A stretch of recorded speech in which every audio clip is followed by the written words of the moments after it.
అందరికి ఫైనల్ గా అయితే ఈ రోజు అయితే మా కందికల్లం అయితే వేస్తున్నాము. ఎండకి ఎండి వానకి తడిసి అన్నట్టు ఫైనల్ గా అయితే గింజలు అయితే వచ్చేసినాయి. ఇంకా అందుకని అయితే కందికల్లం కోసం అయితే ఆ చెట్లన్నీ పీకేసి అయితే పరదాలు అయితే వేసేసి ఇంకా కందికట్టని అయితే తీసుకొచ్చి అయితే వేస్తున్నాము. చూడండి ఎంత కష్టపడుతున్నామో, ఒక గింజ బయటకు రావడానికి దాని వెనక ఎంత కష్టపడతాడో రైతు.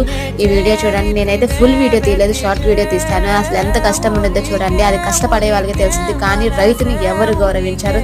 మేము ఎండనక వాననక కష్టపడి పండించిన గింజలు ఈరోజు దర్జాగా కూర్చొని హాయిగా కాళ్ళ మీద కాలేసుకొని తింటారు. కానీ రైతు అన్నవాడు ఎవరికి విలువ లేకుండా పోతుంది. ఫైనల్గా అయితే కందికట్ట అయితే తీయటం అయిపోయింది. ఇప్పుడైతే గింజలు చూపిస్తాను, ఆగండి. పొద్దున 8కి వచ్చాము, ఇప్పుడు టైం అయితే 4 అయింది. ఇంతవరకు అయితే అన్నం తినలేదు. ఈ గింజల కోసం పొద్దుటి నుంచి కష్టపడ్డాము. ఇంకా గింజలు అయితే వచ్చేసింది. ఇంక వీటన్నిటిని అయితే తూర్పాలు పోయాలి. ఇంకా ఫైనల్గా అయితే అన్నం తింటున్నాం. అన్నం అలానే పప్పు పచ్చడి, ఇంకా ఫైనల్గా అయితే పెరుగన్నానికి అయితే చిన్నవాళ్ళు పట్టి తప్పదు. వీడియో నచ్చితే లైక్ చేయండి.